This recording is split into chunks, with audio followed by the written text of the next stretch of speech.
pada waktu itu saya nggak punya duit, nggak punya apa dan lain sebagainya. Ketepatan saya mau pulang ke Umbul Sari, dilala kersane ngalah saya kok piye yo arep balik itu. Nah, itu dari menikah selisih berapa tahun itu, Ustaz? Itu dari 1 tahun. Oh, 1 tahun dari menikahnya. Terus kemudian terjadi peristiwa itu. Kemudian saya dalam hati berkeluh kesah. Terus aku edok-edok sewaning romo yai. Terus enggak punya wong orang tuanya jauh jadi punya guru dan sekaligus orang tua. Iya, edok-edok sewan kepada romo yai. Terus setelah itu Gus, arep nanti le. Kula jenenge tindakan wonten ing anu romo yai wonten ing dalam kidul. Terus oh ya wis sik enteni dhisik wae ngaten.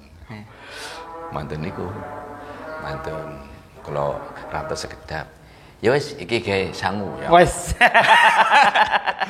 dalam hati kecil saya Gus, oh, alhamdulillah ya iki tanteni ya. Tante rodok dulu. Assalamualaikum warahmatullahi wabarakatuh. Waalaikumsalam warahmatullahi wabarakatuh. Masih stay tune di channel YouTube Arufah Official. Kali ini kita akan mengobrol dengan salah satu alumni sepuh, tapi agak begitu sepuh banget orangnya. Masih energik. Masih energik. Beliau datangnya dari daerah barat ke selatan, Umbul Sari, hampir bertetangga dengan Nyi Roro Kidul. Tapi posisinya berada di tengah-tengah. Amin. Beliau adalah Ustadz Mansur. Bagi alumni tahun 80-an dan 90-an tentu mengenal dengan beliau. Beliau asli Umbul Sari. Langsung saja kita akan bertanya-tanya kepada beliau dan menyapa beliau. Assalamualaikum Ustadz. Waalaikumsalam warahmatullahi wabarakatuh Gus. Bagaimana? Alhamdulillah wa'afiyah barokah doanya Gus.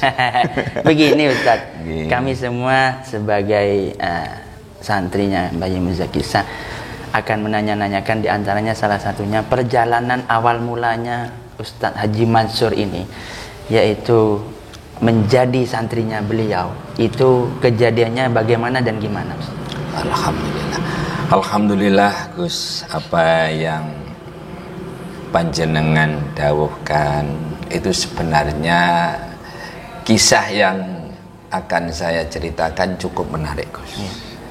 Artinya menarik. Saya dulu ditinggal oleh orang tua saya ke Lampung. Semua orang tua saya itu kan ke Lampung. Kemudian saya juga sempat ikut ke sana, Gus. Ikut ke sana itu dalam rangka untuk mencari maisha, karena memang orang tua saya itu kan kategori orang miskin, Gus. Sementara anaknya banyak, Gus. Orang-orang dahulu putranya banyak-banyak. Anaknya banyak. Kemudian ekonomi tidak mencukupi. Keinginan orang tua luar biasa Gus, agar supaya anaknya itu tidak menjadi seperti saya. Itu aja. Sehingga orang tua nekat betul pergi ke luar Jawa. Pada waktu itu saya juga ikut sebentar, cuman ada beberapa bulan, karena di situ tidak ada lahan pendidikan sama sekali Gus, sehingga saya sendiri itu tidak kerasan Gus, tidak pernah. Ya apa saya minta pulang sama orang tua, tapi orang tua pesen sama saya, ya wis sampean tak balik nih karo aku, tak sekolah nih karo aku, cuman aku titip sampean sekolah sing tenanan, kemudian abamu karo umimu tidak akan menuntut apa-apa. Tidak akan menuntut apa-apa, sampean pokoknya golek ilmu, cuman sing tak jaluk sitok Gus. Terus si abang kula ngoten, sing tak jaluk lek aku mati ono sing ngirimi Fatihah. Gitu. harapan seorang orang tua kepada orang anak. tua. Cuman itu harapannya. Perkara dadi pangkat derajat lan sak pinunggalane wis ana sing ngatur. Nah, akhirnya singkat cerita kula diwangsulaken Ke Jawa. teng Jawa. Nah, kemudian waktu itu mbah kula kan tesih wonten. Mbah kula tesih wonten, kula dititipaken teng mbah, terus sekolah, mantun sekolah, lulus MTS.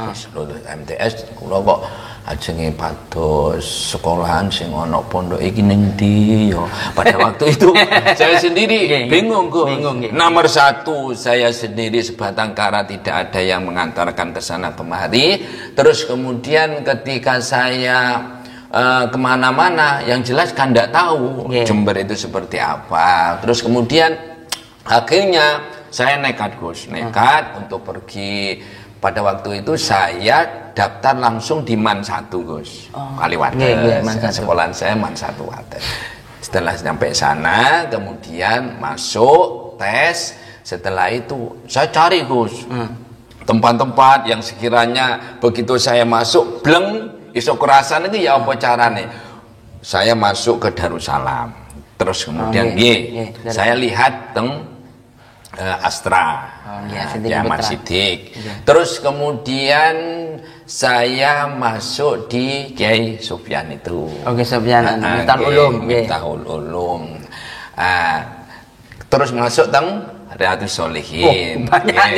Banyak artinya pertimbangan, Gus, pertimbangan. Begitu kira-kira di antara sekian pondok ini yang bisa menenteramkan hati saya sesuai dengan harapan itu seperti apa.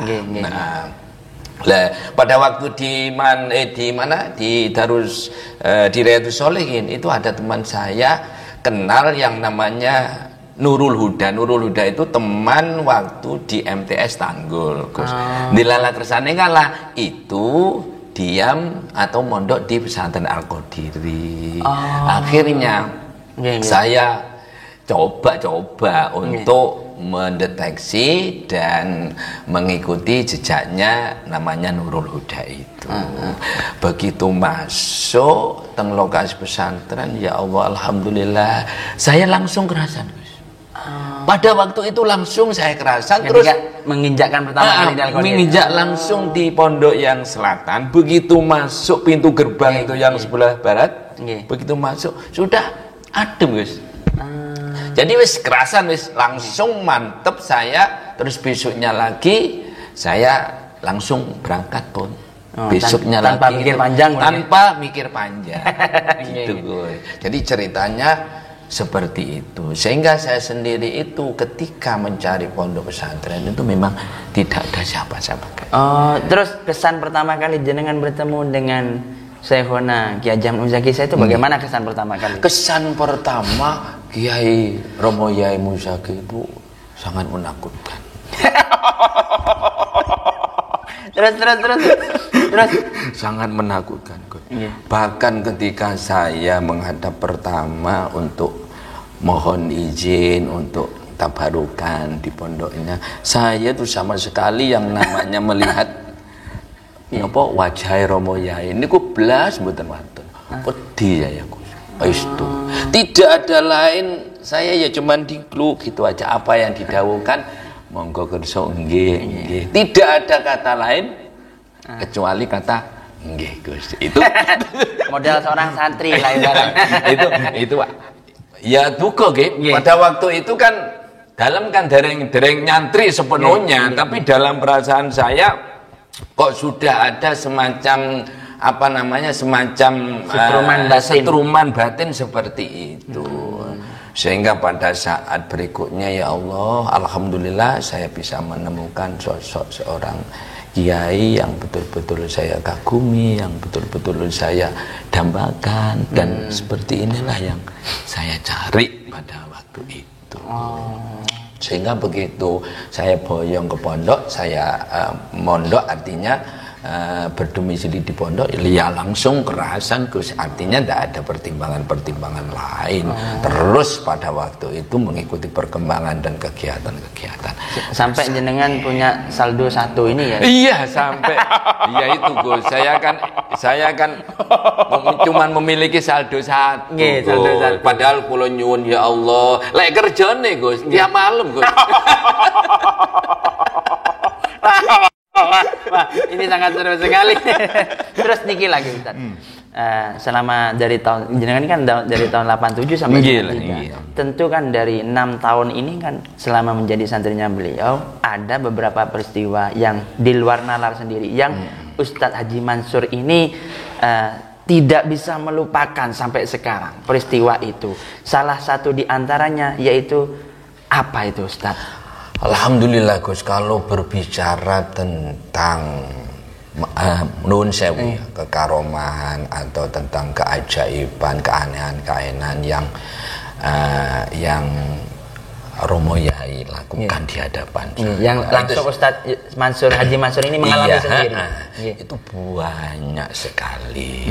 Di antaranya saya pada saat dimana saya lagi anyar-anyaran nikah, kan saya kan begitu nikah semuanya itu kan dibandani oleh Romo Yai. Artinya saya itu nikah ya dinikahkan Romo Yai.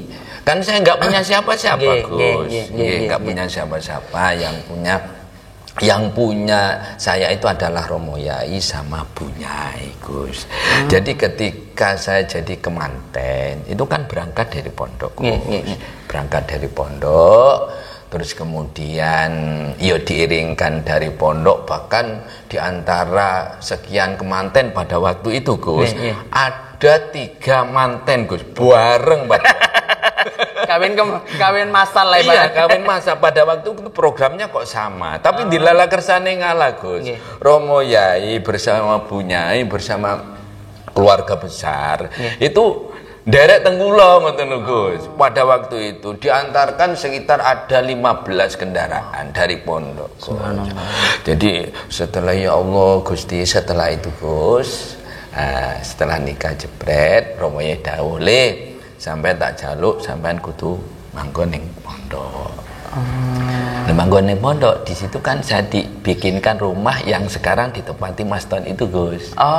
Itu kan rumah pertama saya tempati dibikinkan oleh Romo Yai, suruh menempati di sana sama istri saya. Gitu loh Gus. Terus kemudian setelah itu Gus, jelang berapa waktu berkembang dan lain sebagainya, ini yang nyeleneh, yang tidak bisa saya lupakan. Pada waktu itu saya nggak punya duit, nggak punya apa dan lain sebagainya. Ketepatan saya mau pulang ke Umbul Sari, di Lala Kersane ngalah saya kok piye yo arep balik itu kok. Nah, itu dari menikah selisih berapa tahun itu Ustaz? Itu dari 1 tahun. 1 tahun dari menikahnya. Terus kemudian terjadi peristiwa itu. Kemudian saya dalam hati berkeluh kesah. Terus aku edok-edok sewaning Romo Yai. Terus enggak wong orang tuanya jauh jadi punya guru dan sekaligus orang tua. Iya, sowan kepada Romo Yai. Terus setelah itu Gus, arep nanti le. Kula ajenge tindakan wonten ing Romo Yai wonten ing dalem kidul.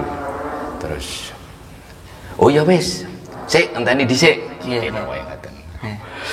Mantun niku. Mantun kula ratus sekedap. Ya wis iki gawe sangu ya. Wis. Dalam hati kecil saya. Gus.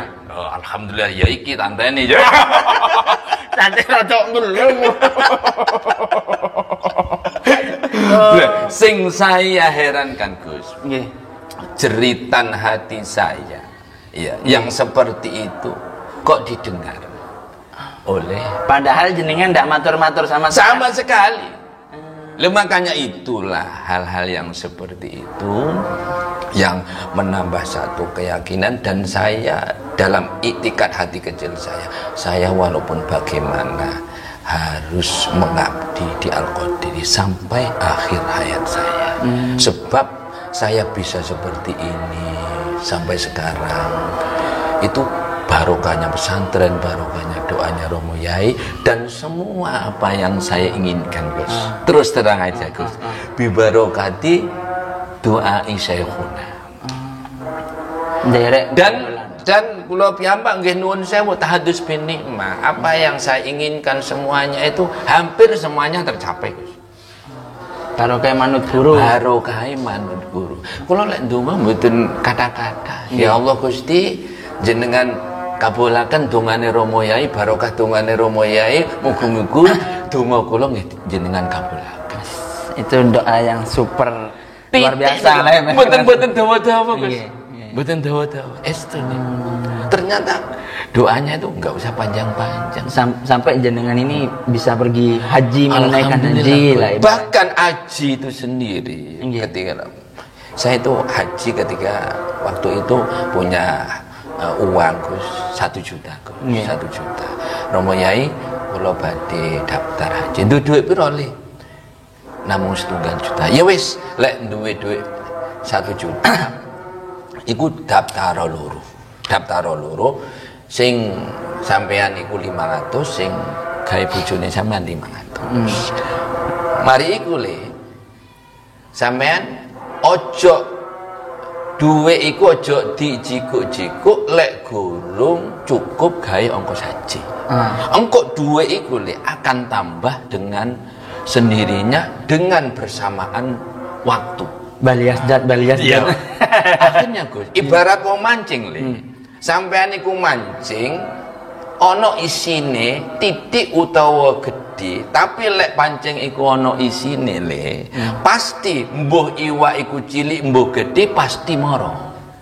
Tapi lek misale pancing iku gaene isine le. Nek bayangkan. Lek pancing iku gaene isine le, jangankan iwak gedhe, cilik gak kira mara le. Ini filosofi yang sangat mengena ini sebenarnya. Makanya Gus, itu edukasinya beliau sangat mengena ini terhadap jenengan. Terus. Nggih. Akhire Gus, estu Gus, kula daftar teng BRI, pertama teng BRI. Dilala kersane anak Gus, ya Allah. Pada saat setelah daftar, dilala kersane kala rezeki itu lancar Gus. Estu niku. Sampai rakyat kula, ya Allah, alhamdulillah. Awake dhewe yo kok iso yo ngene, yo kok iso ngene, yo kok iso. Istri saya itu sampai heran sendiri dengan peristiwa-peristiwa. Ibaratnya lek cari wong Jawa gumun lah. Gumun dhewe Gus. Padahal pelakunya. Padahal yang melakukan. Loh, padahal pelakunya kan. Padahal gitu. pelakunya iso gumun dhewe. Ya. Ini kan berarti satu keajaiban, satu dorongan doa yang dimana doa itu kita enggak tahu. Yang jelas saya cukup husnudzon karena barokahnya guru, barokahnya doanya Romo Yai, barokahnya itu. Itu diantaranya. Terus lagi nih gimana Ustaz, jenengan ini kan ada tidak peristiwa di pondok ini ketika jenengan di sini, yaitu yang paling berkesan didikannya Romo Yai kepada panjenengan itu apa diantaranya Ustaz? Yang paling berkesan di dalam apa namanya, ketika jenengan masih di sini lah mondok, ketika mondok di pesantren Al-Qadiri, yang paling kesan ya Gus yo. Saya itu ketika mau melaksanakan sholat, karena pada waktu itu Gus, karena pada waktu itu saya kan rotok males semua. Semua anu Gus, semua murid-murid males. Pokoknya barokahnya barokahnya didikannya Romo Yai, alhamdulillah. Teman-teman yang ada di barat, yang ada di selatan, termasuk Ustaz Jainulan Sapitunggalane itu Gus, kan pada malam hari kan nggak biasa melek bengi. Mari ngomong melek bengi kapan sholat tahajud. Jam 3 malam di bel, nggak ada yang bangun. Akhir Romo Yai bertindak, arek-arek golongan piket langsung nyerbu, kemudian berangkat masuk ke musola, le pintu musola niku enten Romo Yai. Nah, teng niku begitu masuk teng musola satu-satu. Yang namanya punggung niku Gus. Masya Allah, beler karo koyok garisan kok Gus. Rotan lah ibaratnya. Iya. Kowaboi kabeh. Ya pada saat itulah ternyata didikannya Romo Yai luar biasa. Itu adalah merupakan salah satu pembelajaran yang sampai kapanpun tidak akan pernah dilupakan, khususnya buat saya. Sehingga apa yang terjadi? Sampai sekarang pun saya alhamdulillah terbiasa melakukan sholat yang diharapkan oleh Romo Yai. Jadi karena da'abus solihin, kebiasaan orang-orang soleh lah ibaratnya. Ternyata itu Gus. Memang untuk menghilangkan setan itu ya memang harus seperti itu. Berbeda dengan orang sekarang gitu Ustaz gitu. Kalau orang sekarang ketika dianu kan sudah lapor ke orang tuanya lah ibaratnya. Kalau orang dahulu kan itu sangat menanti-nanti. Sangat menanti-nanti dan barokahnya pukulannya Romo Yai luar biasa. Dan alhamdulillah Gus, konco-konco kabeh seangkatan saya itu di wilayah daerahnya masing-masing itu ya katakanlah menjadi pantan semuanya. Tokoh masyarakat. Ya, katakanlah seperti itu semuanya. Saya detekti kok seperti itu ya. Oh, mungkin karena didikan Romo Yai pada saat itu sehingga dia itu sam'an wa ta'atan terhadap apa yang diharapkan oleh Romo Yai. Berarti beliau itu bukan hanya mendidik dimensi dohiriyah saja, tapi dimensi batiniyah lah ibaratnya. Makanya itu saya katakan sosok seorang kiai adalah sosok seorang ulama yang memiliki multidimensi. Itu diantaranya dalam pelayanan masyarakat atau dalam pelayanan umat seperti itu. Banyak kalau saya bercerita tentang salah satunya lagi Ustaz, salah satunya lagi diantaranya didikannya yang paling diingat. Yang paling diingat adalah satu lagi adalah tentang bacaan sholawat Gus. Bacaan sholawat ini memang entah teman-teman melaksanakan apa enggak, tapi yang jelas saya sendiri bisa merasakan. Lek sampean iku misale kepingin rezeki ini lancar, kepingin rezeki ini opo dan lain sebagainya, wis gak usah angel-angel sampean maca sholawat nariyah ping 41 tiap malam cukup wis. Mari ngono ndonga. Selesai. Sholawat nariyah. Tafrijiyah lah ibaratnya. Ya cukup itu, Gus. Sakjane intinya ya seperti itu. Ya sakjane doa itu kan gak usah banyak-banyak, yang penting sedikit diterima tuh, Gus. Daripada banyak tapi nggak diterima. Kan intinya kan di situ. Ini kemantapan hati. Ini sampai sekarang alhamdulillah. Jadi makanya semua apa yang didawuhkan oleh Romo Yai ternyata saya ikuti, dan alhamdulillah barokahnya ya pada keluarga saya, pada diri saya, pada anak-anak saya. Mengalir betul itu. Makanya tinggal kita, kira-kira kita bisa nyambung dengan doanya Romo Yai apa enggak? Itu sebenarnya tinggal kita, alumni semuanya saja. Itu tinggal nyambung atau enggak. Kalau nyambung berarti akan mengalir terus doanya Romo Yai, tapi kalau tidak itu salahnya sendiri. Gitu kok. Kalau kata orang sekarang itu, jangan engkau menuntut gurumu untuk selalu ingat terhadap dirimu, tapi tutuplah dirimu agar guru itu selalu mengingat, agar engkau selalu mengingat gurumu. Betul seperti itu. Terus niki lagi Ustaz, yang terakhir Ustaz. Pesan-pesan Ustaz Haji Mansur kepada para imam manaqib, jamaah manaqib, wabil khusus kepada para alumni Al-Qadiri dan santri Al-Qadiri. Pesan-pesan Ustaz Haji Mansur ke depannya bagaimana harapannya? Alhamdulillah Gus, saya berpesan kepada semua imam-imam, semua teman-teman, notabene adalah penggerak-penggerak manaqib, ya, penggerak-penggerak manaqib adalah sebagai warisan yang harus kita lestarikan, sebagai lahan menghidupkan pondok pesantren Al-Qadiri, sekaligus itu adalah warisan-warisan kebiasaan dan amalan-amalan Romo Yai yang harus kita tindak lanjuti.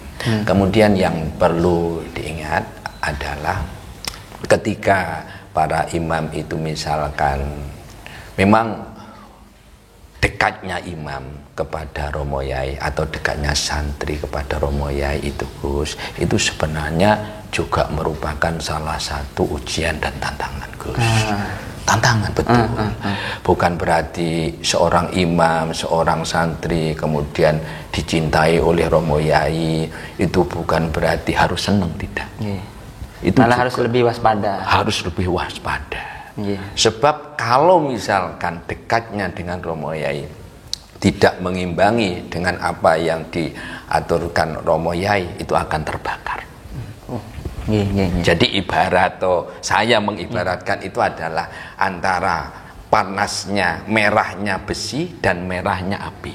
Itu kalau sudah dekat, itu tidak bisa membedakan mana itu api dan mana itu besi. Lah, kita sebagai orang dekat itu adalah besi, Romo Yai adalah apinya. Jadi kalau misalkan tidak sedentik dengan apa yang dikehendaki oleh Romo Yai, tentunya akan terbakar. Makanya panjenengan misalnya saged mirsani, berapa banyak orang-orang yang dekat dengan Romo Yai, tapi nyatanya seperti itu aja. Tidak ada semacam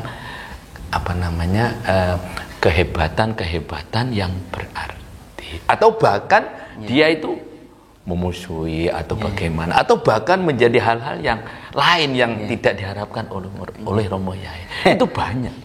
Makanya imam-imam, saya berharap bukan berarti saya itu harus mengharapkan imam-imam harus ada jarak dengan Romo Yai, tidak. Cuman kewaspadaan, karena itu adalah memang ujian. Soalnya apa? Ujiannya begini, kalau misalkan seorang A misalnya disenangi oleh Romo Yai, kadang-kadang kadung mukhalidnya Romo Yai misalkan, kadang-kadang ini Gus, ini kebiasaannya, ini justru malah ketika ada orang-orang tokoh yang lain, kiai yang lain, justru malah dianggap kecil.